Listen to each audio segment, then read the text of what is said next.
Please give us a little piece. Shooting her once in the chest. Jasmine, terrified by the barrage of gunshots, ran into the street for safety. Matthews chased her down and shot her in the head, killing her as well.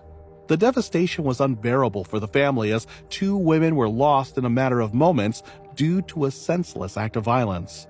Matthews' grandmother called 911 as soon as the violence ensued.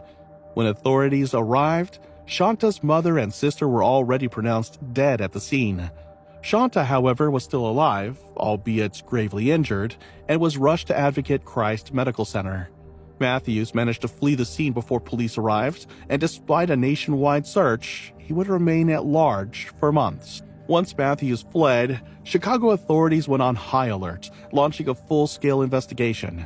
Shanta's mother and sister's tragic deaths were met with widespread grief and calls for justice. Shanta was hospitalized and went through multiple surgeries due to the gunshot wounds she sustained. However, the damage done to her body was significant. She was left paralyzed from the waist down. The impact on her life was devastating. She continued to undergo medical treatments and therapy while still grieving the loss of her family members. In the meantime, Matthews was on the run, but his time in hiding would soon come to an end. After months on the run, John Matthews was finally captured in Burlington, Iowa, following a car accident. Authorities had been searching for him since the horrific triple murder on June 22, 2020, when he took the lives of Shanta Harris's mother and her sister. Matthews had managed to evade capture for months, but his arrest marked the beginning of a long-awaited step toward justice. Matthews' capture came after he gave authorities a false name following the car accident, but the truth eventually came out. After admitting his identity, he was extradited back to Chicago, where he was charged with multiple counts of first-degree murder.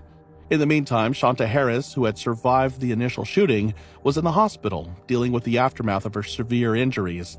But tragedy would strike again. Sadly, just 1 month after Matthews' arrest, Shanta was found unresponsive and passed away from complications caused by the gunshot wounds she had sustained. The final days of Shanta Harris's life were filled with pain and heartbreak. After the shooting, she faced a long road of recovery as the bullet fragments lodged in her chest and the fractures to her ribs and spine left her paralyzed from the waist down. Despite the best efforts of doctors, Shanta's condition deteriorated. The trauma that Shanta and her family endured is unimaginable. Not only did they lose 2 beloved family members, Shanta's mother and sister, but Shanta also had to come to terms with the reality of her own mortality. She was a mother, a daughter, and